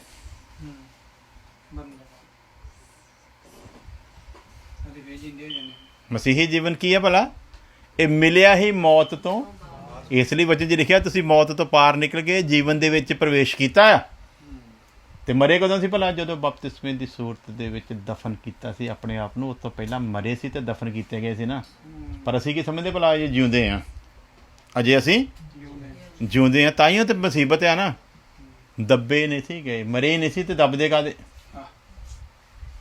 ਤੇ ਜੇ ਮਰੇ ਹੁੰਦੇ ਫਿਰ ਇਹ ਚੀਜ਼ਾਂ ਸਾਡੇ ਵੀ ਮੈਂ ਤੇ ਮਰ ਚੁੱਕਾ ਆ। अब तो जो जीवित है वो मसीह यीशु मुझ में जीवित है। ਤੇ ਜਿਹੜਾ ਮੇਰੇ 'ਚ ਜਿਉਂਦਾ ਆ ਉਹਦਾ ਇਹ ਬਦਨ ਆ। ਤੇ ਆਪੇ ਦੇਖੇ ਇਸ ਬਦਨ ਦੇ ਨਾਲ ਉਹਨੇ ਕੀ ਕਰਨਾ ਆ ਤੇ ਕੀ ਨਹੀਂ ਕਰਨਾ। ਮੈਨੂੰ ਕੋਈ ਚਿੰਤਾ, ਮੈਨੂੰ ਕੋਈ ਘਬਰਾਹਟ, ਮੈਨੂੰ ਕੋਈ ਫਿਕਰ ਨਹੀਂ ਆ। ਆਪੇ ਹੀ ਸੰਭਾਲੇਗਾ। ਹਾਲੇਲੂਇਆ। ਸੋ ਅਸੀਂ ਕੀ ਪਾਉਣੀ ਹੈ ਭਲਾ? ਸ਼ਕਤੀ, ਸਾਮਰਥ ਨੂੰ ਪਾਉਣਾ ਆ। ਕਿਹਦੇ ਦੁਆਰਾ? ਵਿਸ਼ਵਾਸ ਦੇ ਦੁਆਰਾ। ਵਿਸ਼ਵਾਸ ਦੇ ਦੁਆਰਾ ਜਦੋਂ ਸਾਮਰਥ, ਸ਼ਕਤੀ ਸਾਨੂੰ ਮਿਲੂਗੀ ਤੇ ਫਿਰ ਸਾਡੇ ਅੰਦਰੋਂ ਜਿਹੜਾ ਡਰ ਦਾ ਆਤਮਾ ਉਹ ਨਿਕਲ ਜਾਊਗਾ। ਤੇ ਜਿਹਦੇ ਅੰਦਰੋਂ ਡਰ ਦਾ ਆਤਮਾ ਨਿਕਲੂਗਾ ਉਹ ਹੀ ਸੰਘਰਸ਼ ਕਰ ਸਕਦਾ ਹੈ। ਜਿਹਦੇ ਅੰਦਰੋਂ ਡਰ ਦਾ ਆਤਮਾ ਨਿਕਲਦਾ ਨਹੀਂ, ਉਹ ਕਦੇ ਵੀ ਸਾਹਮਣੇ ਤਾਕਤਵਰ ਜਿੰਨਾ ਭਾਵੇਂ ਕਮਜ਼ੋਰੀ ਹੋਵੇ ਉਹਦੇ ਤੋਂ ਵੀ ਕੀ ਕਰੂਗਾ ਭਲਾ? ਡਰੂਗਾ। ਹੈ ਨਾ? ਦੇਖਿਆ ਨਾ ਤੁਸੀਂ ਨੇਚਰ ਹੁੰਦਾ ਸਾਡੇ ਉੱਥੇ ਬਿੱਲੀ ਦੀ ਸਭ ਤੋਂ ਜਿਹੜੀ ਮੇਨ ਡਿਸ਼ ਹੁੰਦੀ ਭਲਾ ਕੀ ਹੁੰਦੀ? ਚੂਹਾ। ਹੈ ਨਾ? ਇੱਥੇ ਚੂਹਾ ਚਪੇੜਾ ਮਾਰ ਕੇ ਚਲ ਜਾਂਦਾ ਬਿੱਲੀ ਨੂੰ। ਇੱਥੇ ਕੰਮ ਹੀ ਉਲਟਾ। ਹੈ ਨਾ? ਇਹਦਾ ਮਤਲਬ ਕੀ ਹੈ ਭਲਾ? ਇੱਥੇ ਦਾ ਚੂਹਾ ਦਲੇਰ ਆ। ਕੀ ਹੈ ਭਲਾ? ਇੱਥੇ ਦਾ ਚੂਹਾ ਪੜ੍ਹਿਆ ਲਿਖਿਆ। ਨਾ ਉਹਨੂੰ ਪਤਾ ਜੇ ਮੁਕਾਬਲਾ ਕਰੀਏ ਤੇ ਉਹਨੂੰ ਡਰਾਇਆ ਜਾ ਸਕਦਾ। ਹੈ ਨਾ? ਤੇ ਵਿਸ਼ਵਾਸ ਦੇ ਦੁਆਰੇ ਤੇ ਕਰਾਂਗੇ ਨਾ। ਅੱਗੇ ਪੜਾਂਗੇ ਜੀ ਜਲਦੀ ਜਲਦੀ। कि उसकी चौड़ाई और लंबाई और ऊंचाई और गहराई कितनी है। ਇਹ ਸਮਝਣਾ ਅਸੀਂ ਕਿੰਨੀ ਲੰਬਾਈ ਹੈ, ਕਿੰਨੀ ਉਚਾਈ ਹੈ, ਕਿੰਨੀ ਚੌੜਾਈ ਹੈ ਤੇ ਕਿੰਨੀ ਗਹਿਰਾਈ ਹੈ। ਆ ਨਹੀਂ ਸਾਡੇ ਮਸੀਹੀ ਲੋਕਾਂ ਨੂੰ ਸਮਝ ਆਉਂਦਾ ਪਿਆ। ਇਸ ਲਈ ਇਹ ਵਚਨ ਨੂੰ ਤੇ ਪੜ੍ਹਦੇ ਆ ਪਰ ਉਹਨੂੰ ਜਿਸਮ ਦੇ ਲਿਹਾਜ਼ ਦੇ ਨਾਲ ਹੀ ਲੈਂਦੇ ਆ। ਲੇਕਿਨ ਬੁਲਾਇਆ ਕਾਹਦੇ ਲਈ ਗਿਆ ਭਲਾ? ਨਵਾਂ ਜਨਮ ਕਾਹਦੇ ਲਈ ਮਿਲਿਆ? ਲੰਬਾਈ, ਚੌੜਾਈ, ਉਚਾਈ, ਗਹਿਰਾਈ ਪੂਰੀ ਸਮਝਣੀ ਆ। ਤੇ ਜਦੋਂ ਇਹ ਸਾਰਾ ਕੁਝ ਸਮਝ ਦੇ ਵਿੱਚ ਆ ਗਿਆ ਫਿਰ ਜੈਜੈਕਾਰ ਆ। ਫਿਰ ਡਰ ਨਾਂ ਦੀ ਕੋਈ ਚੀਜ਼, ਫਿਰ ਡਰ ਦਾ ਕੋਈ ਮਤਲਬ ਵੀ ਰਹਿੰਦਾ ਨਹੀਂ ਆ। ਤੇ ਇਹ ਤੇ ਲੋਕਾਂ ਦੇ ਅੰਦਰ ਡਰ ਦਾ ਤੇ ਮਤਲਬ ਹੀ ਨਹੀਂਗਾ ਸਿਸਟਮ। ਤੇ ਇਹ ਤੇ ਲੋਕਾਂ ਨੂੰ ਦੱਸਦੇ ਵੀ ਨਹੀਂ ਜੀ ਤੁਸੀਂ ਚਿੰਤਾ ਨਾ ਕਰੋ, ਪਰਮੇਸ਼ਰ ਬਚਾਉਣ ਦੀ ਕੁਦਰਤ ਰੱਖਦਾ ਹੈ। ਇਹ ਉਹ ਨਹੀਂ ਦੱਸਦੇ ਪਰਮੇਸ਼ਰ ਬਚਾਉਣ ਦੀ ਕੁਦਰਤ ਰੱਖਦਾ, ਪਰ ਤੁਸੀਂ ਆਪਣੇ ਆਪ ਨੂੰ ਤਿਆਰ ਕਰੋ ਵੀ ਉਹ ਬਚਾਵੇ ਤੇ ਭਾਵੇਂ ਉਹ ਬਚਾਵੇ ਭਾਵੇਂ ਨਾ ਬਚਾਵੇ। ਜੇ ਉਹ ਬਚਾ ਲੈਂਦਾ ਆ ਤੇ ਉਹਨੇ ਸਾਡੇ ਕੋਲ ਕੰਮ ਲੈਣਾ, ਜੇ ਉਹ ਨਹੀਂ ਬਚਾਉਂਦਾ ਤੇ ਕੰਮ ਪੂਰਾ ਹੋ ਗਿਆ। ਦੋ ਚੀਜ਼ਾਂ ਸਮਝਣੀਆਂ ਆ ਵੀ ਜੇ ਤੇ ਉਹ ਬਚਾਊਗਾ ਤੇ ਇਹਦਾ ਮਤਲਬ ਅਜੇ ਕੋਈ ਕੰਮ ਸਾਡੇ ਜੀਵਨ ਦੇ ਵਿੱਚ ਉਹਨੇ ਰੱਖਿਆ ਹੋਇਆ ਜਿਹੜਾ ਉਹਨੇ ਕਰਾਉਣਾ ਆ। ਤੇ ਜੇ ਉਹ ਮਰ ਲੈਣ ਦਿੰਦਾ ਆ ਤੇ ਫਿਰ ਸਿੱਧਾ ਸਿੱਧਾ ਕੀ ਹੈ ਭਲਾ ਵੀ ਸਾਡਾ ਕੰਮ। ਤੇ ਜਦੋਂ ਕੰਮ ਤੁਹਾਡਾ ਪੂਰਾ ਹੋ ਗਿਆ ਤੁਸੀਂ ਰਹਿਣਾ ਵੀ ਗੱਲ ਹੀ ਚਾਹੁੰਦੇ, ਧਰਤੀ ਤੇ ਵੈਸੇ ਹੀ ਬੋਝ ਹੀ ਹੈ।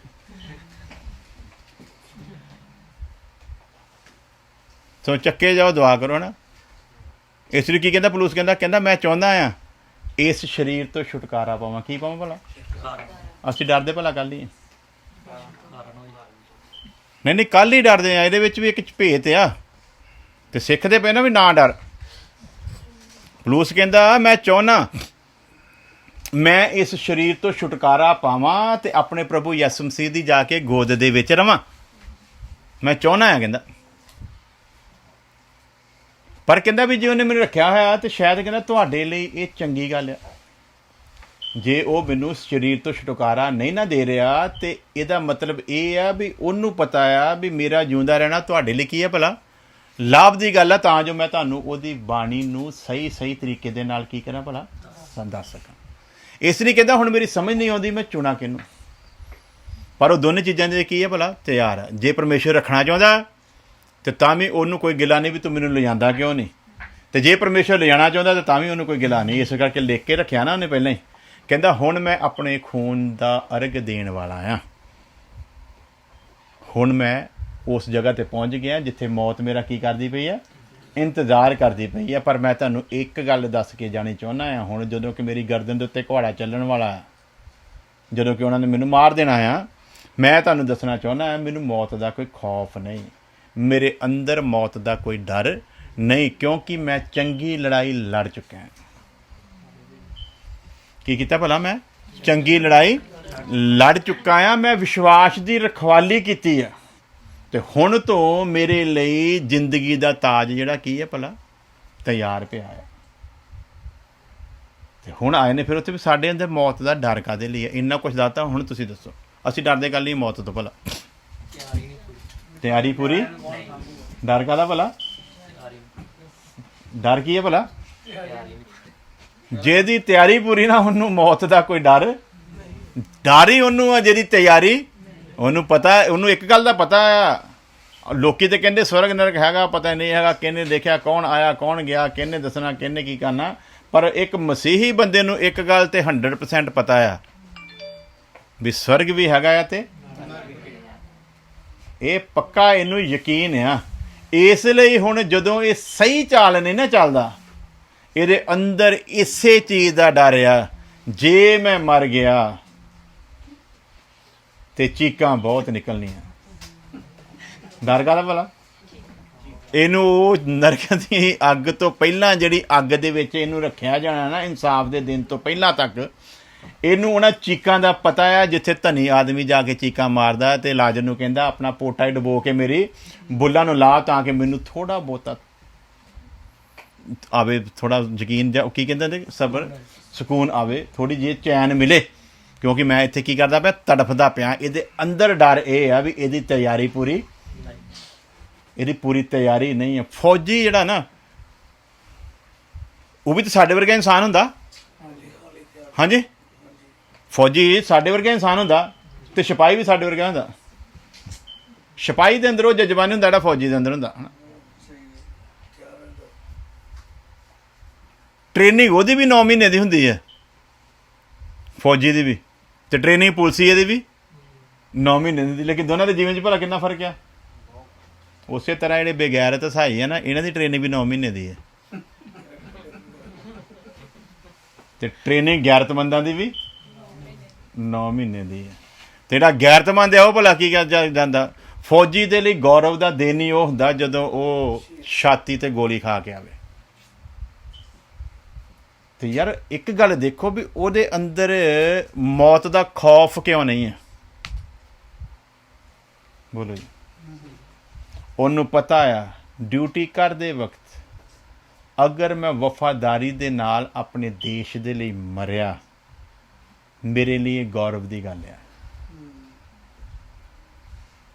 ਮੇਰੀ ਸ਼ੁੱਧਤਾ ਦੀ ਇਹ ਪਹਿਚਾਣ ਆ, ਹਨਾ। ਤੇ ਇਹੋ ਜਿਹੇ ਲੋਕਾਂ ਦੇ ਲਈ ਪਰਮੇਸ਼ਵਰ ਦੇ ਕੋਲ ਅਜਰ ਆ।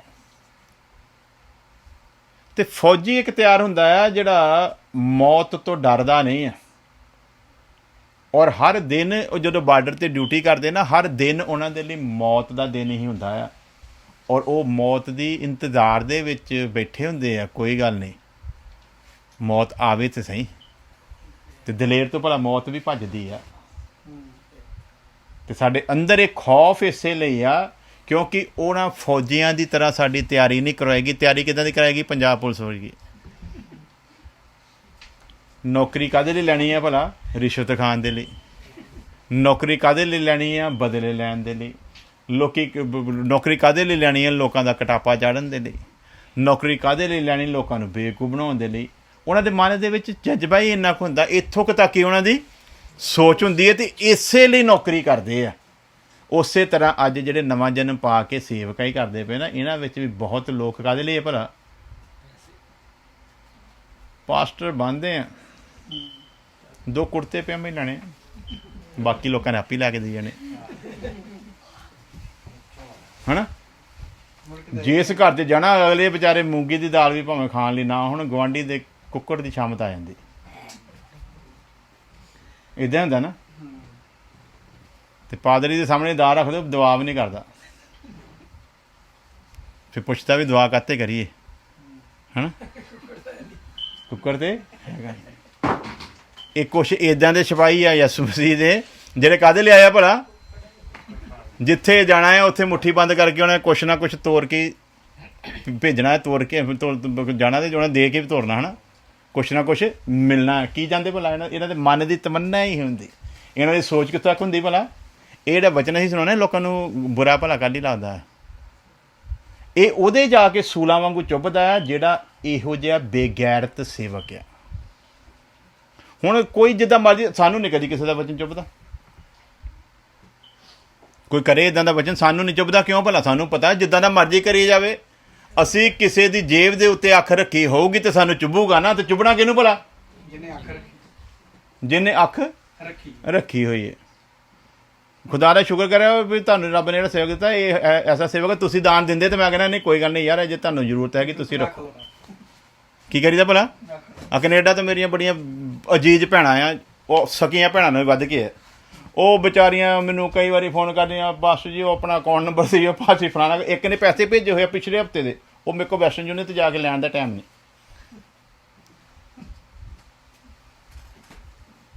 ਇੱਕ ਸਿਸਟਰ ਅਵਨੀਤ ਹੈ, ਜੱਟ ਫੈਮਿਲੀ ਤੋਂ ਆ, ਉਹਨਾਂ ਨੇ ਮੈਨੂੰ 3-4 ਵਾਰੀ ਕਿਹਾ ਪਾਸਟਰ ਪਾਸ। ਮੈਂ ਕਿਹਾ ਨਹੀਂ ਕੋਈ ਗੱਲ ਹੀ ਨਹੀਂ। ਤੇ ਪਾਦਰੀ ਤੇ ਵਿਚਾਰੇ ਲੱਭਦੇ ਹੁੰਦੇ ਅੱਜ ਕੱਲ੍ਹ, ਤੇ ਫੇਸਬੁੱਕ 'ਤੇ ਕੰਟੈਕਟ ਬੜੇ ਮਿਲ ਜਾਂਦੇ। ਫਿਰ ਦੇ ਤੇਰੇ ਕਈ ਮੈਨੂੰ ਭੇਜ ਦਿੰਦੇ, ਭੇਜ ਦਿਓ ਜੀ ਕੁਛ ਭੇਜ ਦਿਓ। ਮੈਂ ਕਿਹਾ ਮੈਨੂੰ ਭੇਜੋ ਤੁਸੀਂ ਆਪਣੇ ਈਮਾਨ ਦੀ ਫੋਟੋ, ਮੈਂ ਦੇਖਾਂ ਤਾਂ ਸਹੀ ਕਿਹੜੇ ਈਮਾਨ ਦੇ ਨਾਲ ਤੁਸੀਂ ਐਡੇ ਬਗੈਰਤ ਤੋਂ ਵੀ ਜਿਹੜਾ ਮੰਗਦੇ ਹੋ। ਕਿਉਂਕਿ ਸਾਡੇ ਉਸਤਾਦ ਨੇ ਸਿਖਾਇਆ ਸੀ, ਮੰਗਣ ਗਿਆ ਸੋ।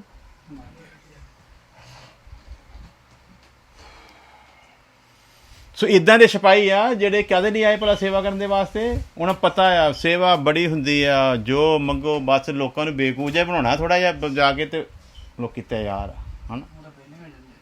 ਲੇਕਿਨ ਕੁਛ ਐਸੇ ਆ ਜਿਹਨਾਂ ਨੂੰ ਪਤਾ ਆ ਇਹ ਨੌਕਰੀ ਪਰਮੇਸ਼ਵਰ ਨੇ ਮੈਨੂੰ ਵਫਾਦਾਰ ਸਮਝ ਕੇ ਦਿੱਤੀ ਹੈ। ਕੀ ਸਮਝ ਕੇ ਭਲਾ? ਇੱਕ ਕਿੱਦਾਂ ਦਾ ਸੇਵਕ ਆ, ਉਹਨੂੰ ਪਤਾ ਵੀ ਇਹ ਨੌਕਰੀ ਮੈਨੂੰ ਪਰਮੇਸ਼ਵਰ ਨੇ ਵਫਾਦਾਰ ਸਮਝ ਕੇ ਦਿੱਤੀ ਹੈ ਤੇ ਇਸ ਨੌਕਰੀ ਨੂੰ ਮੈਂ ਪੂਰੀ ਪੂਰੀ ਵਫਾਦਾਰੀ ਦੇ ਨਾਲ ਨਿਭਾਉਣਾ ਆ। ਤੇ ਜਿਹਨੇ ਪੂਰੀ ਪੂਰੀ ਵਫਾਦਾਰੀ ਦੇ ਨਾਲ ਨਿਭਾਉਣਾ ਆ ਉਹ ਕਦੇ ਇਨਸਾਨਾਂ ਨੂੰ ਖੁਸ਼ ਕਰਨ ਵਾਲਾ ਕੰਮ ਕਰੂਗਾ ਨਹੀਂ। ਮੈਨੂੰ 2012 ਤੋਂ ਪਤਾ ਨਹੀਂ ਕਿੰਨੇ ਕੁ ਲੋਕਾਂ ਦੇ ਮੇਰੇ ਕੋਲ ਸਾਰੇ, ਫਿਰ ਮੈਂ ਰੱਖਦਾ ਵੀ ਕਈ ਵਾਰੀ ਲੋਕ ਕਹਿੰਦੇ ਐਵੇਂ ਆਪਣੀ ਬੜੋਤਰੀ ਕਰਨ ਲਈ ਨਾ, ਆਪਣੀ ਤਾਰੀਫ ਕਰਨ ਦੇ, ਇਹਨਾਂ ਨੂੰ ਵੀ ਸੁਣਾਇਆ ਸੀ ਮੈਂ ਭਾਈ ਉਹਨਾਂ ਨੇ। ਕਈ ਲੋਕ ਕਹਿੰਦੇ ਨਹੀਂ ਐਵੇਂ ਆਪਣੀ ਤਾਰੀਫ ਕਰਨ ਲਈ, ਬੜੋਤੀਆਂ ਕਰਨ ਦੇ ਲਈ ਗੱਲਾਂ ਕਰਦੇ ਨੇ, ਫਿਰ ਮੈਂ ਸਬੂਤ ਰੱਖਦਾ ਆਪਣੇ ਕੋਲ। ਤੇ ਉਦੋਂ ਦੇ ਲੋਕ ਮੈਨੂੰ ਕਹਿੰਦੇ ਆ ਜੀ ਬਹੁਤ ਤਰੱਕੀ ਕਰ ਸਕਦੇ ਹੋ ਤੁਸੀਂ, ਬੜੀ ਦੁਨੀਆ ਤੁਹਾਡੇ ਨਾਲ ਜੁੜ ਸਕਦੀ ਹੈ, ਬਸ ਥੋੜ੍ਹੀ ਜਿਹੀ ਢਿੱਲ ਦੇ ਦਿਓ। ਕੀ ਕਰੋ ਭਲਾ? ਥੋੜ੍ਹਾ ਜਿਹਾ ਕੂਲ ਡਾਊਨ ਜੇ ਹੋ ਜਾਓ, ਬੜੀ ਦੁਨੀਆ। ਤੇ ਵਿਚਾਰੇ ਪਾਦਰੀ ਤੇ ਦੁਨੀਆ ਲੱਭਦੇ ਫਿਰਦੇ ਵੀ ਦੁਨੀਆ ਕਿਤੇ ਹੋ ਜਾਵੇ ਤੇ ਸਾਡਾ ਰੋਟੀ ਪਾਣੀ ਚੱਲ। ਅਸੀਂ ਕਹਿੰਦੇ ਨਹੀਂ, ਜਿੱਦਣ ਢਿੱਲ ਦਿੱਤੀ ਲੋਕ ਤੇ ਸਾਡੇ ਨਾਲ ਜੁੜ ਜਾਣਗੇ, ਪਰ ਜਿਹਨੇ ਨੌਕਰੀ ਦਿੱਤੀ ਉਹ ਸਾਡੇ ਤੋਂ ਗਿਆ। ਕਿਉਂਕਿ ਲਿਖਿਆ ਜਿਹੜਾ ਸਿਪਾਹਗਿਰੀ ਕਰਦਾ ਹੋਇਆ ਆਪਣੇ ਆਪ ਨੂੰ ਸੰਸਾਰਿਕ ਵਿਹਾਰਾਂ ਦੇ ਵਿੱਚ ਫਸਾਉਂਦਾ ਆ, ਉਹ ਕਦੇ ਆਪਣੇ ਭਰਤੀ ਕਰਨ ਵਾਲੇ ਨੂੰ ਖੁਸ਼ ਨਹੀਂ ਕਰ ਸਕਦਾ। ਇਸ ਕਰਕੇ ਮੈਂ ਉਹਨੂੰ ਖੁਸ਼ ਕਰਨਾ ਆ ਜਿਹਨੇ ਮੈਨੂੰ ਭਰਤੀ ਕੀਤਾ ਆ। ਉਹਦੇ ਲਈ ਸਾਰਾ ਜਹਾਨ ਵੀ ਰੁੱਸ ਜਾਵੇ ਤਾਂ ਸਾਨੂੰ ਕੋਈ ਫਰਕ ਨਹੀਂ ਆ, ਪਰ ਕਿਤੇ ਵੀ ਥੋੜ੍ਹੀ ਬਹੁਤੀ ਵੀ ਗੁੰਜਾਇਸ਼, ਥੋੜ੍ਹੀ ਬਹੁਤੀ ਵੀ ਢਿੱਲ ਮਿਲਣੀ ਨਹੀਂ ਆ। ਸੋ ਆਓ ਆਪਣੀਆਂ ਅੱਖਾਂ ਨੂੰ ਬੰਦ ਕਰਦੇ ਹਾਂ, ਸਿਰਾਂ ਝੁਕਾਉਂਦੇ ਹਾਂ ਔਰ ਪ੍ਰਾਰਥਨਾ ਕਰਦੇ ਹਾਂ। ਹਾਲੇਲੂਇਆ, ਤੇਰਾ ਧੰਨਵਾਦ ਹੋ, ਧੰਨਵਾਦ। Hallelujah, hallelujah. ਵਤਨ ਸਿਉ ਨਹੀਂ ਸਾਡਾ ਯਾਰੋ, ਵਤਨ ਸਿਉ ਨਹੀਂ ਸਾਡਾ ਯਾਰੋ, ਅਸਲ ਠਿਕਾਣਾ ਏ ਇੱਥੇ ਮਨ ਨਾ ਲਾਇਓ ਪਾਇਓ, ਅਸੀਂ ਸਵਰਗ ਜਾਣਾ ਏ। ਇੱਥੇ ਮਨ ਨਾ ਲਾਇਓ ਪਾਇਓ, ਅਸੀਂ ਸਵਰਗ ਜਾਣਾ ਏ। ਵਤਨ ਸਿਉ ਨਹੀਂ ਸਾਡਾ ਯਾਰੋ, ਵਤਨ ਸਿਉ ਨਹੀਂ ਸਾਡਾ ਯਾਰੋ, ਅਸਲ ਠਿਕਾਣਾ ਏ। ਇੱਥੇ ਮਨ ਨਾ ਲਾਇਓ ਪਾਇਓ, ਅਸੀਂ ਸਵਰਗ ਜਾਣਾ ਏ। ਇੱਥੇ ਮਨ ਨਾ ਲਾਇਓ ਪਾਇਓ, ਅਸੀਂ ਸਵਰਗ ਜਾਣਾ ਏ। ਇਹ ਕਰ ਸਾਡਾ ਪੈ ਜਾਣਾ ਤੇ ਉਹ ਕਰ ਸਾਡਾ ਪੱਕਾ, ਇਹ ਕਰ ਸਾਡਾ ਪੈ ਜਾਣਾ ਤੇ ਉਹ ਕਰ ਸਾਡਾ ਪੱਕਾ। ਦੁਨੀਆ ਤੋਂ ਮੈਂ ਨਜ਼ਰ ਹਟਾ ਕੇ ਅੱਖ ਉਸ ਘਰ ਤੇ ਰੱਖਾਂ, ਦੁਨੀਆ ਤੋਂ ਮੈਂ ਨਜ਼ਰ ਹਟਾ ਕੇ ਅੱਖ ਉਸ ਘਰ ਤੇ ਰੱਖਾਂ। ਮੰਜ਼ਿਲ ਸਾਡੀ ਜੰਨਤ ਹੈ ਤੇ, ਮੰਜ਼ਿਲ ਸਾਡੀ ਜੰਨਤ ਹੈ ਤੇ, ਯਿਸੂ ਨਿਸ਼ਾਨਾ। ਇੱਥੇ ਮਨ ਨਾ ਲਾਇਓ ਪਾਇਓ, ਅਸੀਂ ਸਵਰਗ ਜਾਣਾ ਏ। ਇੱਥੇ ਮਨ ਨਾ ਲਾਇਓ ਪਾਇਓ, ਅਸੀਂ ਸਵਰਗ ਜਾਣਾ ਏ। ਪਤਰਸ ਅਤੇ ਰਸੂਲਾਂ ਸਭ ਕੁਝ ਦਾਤੇ ਲਾਇਆ ਸੀ, ਪਤਰਸ ਅਤੇ ਰਸੂਲਾਂ ਸਭ ਕੁਝ ਦਾਤੇ ਲਾਇਆ ਸੀ। ਜਾਨਵਾਰ ਆਪਣੀ ਉਹਨਾਂ ਨੇ ਸਫਰ ਮੁਕਾਇਆ ਸੀ, ਜਾਨਵਾਰ ਆਪਣੀ ਉਹਨਾਂ ਨੇ ਸਫਰ ਮੁਕਾਇਆ ਸੀ। ਲੱਕ ਤੁਸੀਂ ਵੀ ਬਣ ਲੋ ਪਾਇਓ ਜੇ ਸਵਰਗ ਜਾਣਾ ਏ। ਲੱਕ ਤੁਸੀਂ ਵੀ ਬਣ ਲੋ ਪਾਇਓ ਜੇ स्वर्गी जाना है। वतन सियूं नहीं साडा यारो, वतन सियूं नहीं साडा यारो, असल ठिकाना है। मन ना लायो पायो असी स्वर्गी जाना है। इते मन ना लायो पायो असी स्वर्गी जाना है। असी स्वर्गी जाना है। असी स्वर्गी जाना है। असी स्वर्गी जाना है। असी स्वर्गी जाना है। प्यारे खुदा तेरा धन्नवाद करते हैं। अपने लोगों को मजबूत ईमान बख्शो खुदावंद, ऐसा ईमान जिहदे द्वारा तेरे लोग तेरी सामर्थ नूं प्राप्त कर सकन खुदावंद, और हर किस्म दा डर और पैदा आत्मा उन्हां दे जीवन तो दूर होवे खुदावंद, ताकि तेरे उन्हां नेक वायदियां दे अधिकारी हो सकन खुदावंद, जो तू अपने लोगों दे नाल कीते हन खुदावंद। एक एक जिंदगी नूं तुहाडे मुबारक फजल भरे हत्थां 'च दिंदे आ खुदावंद। तुहाडी रहमत नूं हर जिंदगी दे लई मंग लैंदे आ। साडी प्रार्थना नूं सुनो मसीह यसू दे नाम दे विच। हुण साडे खुदा यसू मसीह दा फजल, खुदा बाप दी मुहब्बत, पाक रूह दी संगत हुण तो लैके हमेशा तक उहदे तमाम लोकां दे नाल बनी रवे। आमीन, हालेलुया। खुदा तुहाडे सारिआं दे नाल होवे, तुहानूं बहुत आशीष देवे। सारिआं जय मसीह।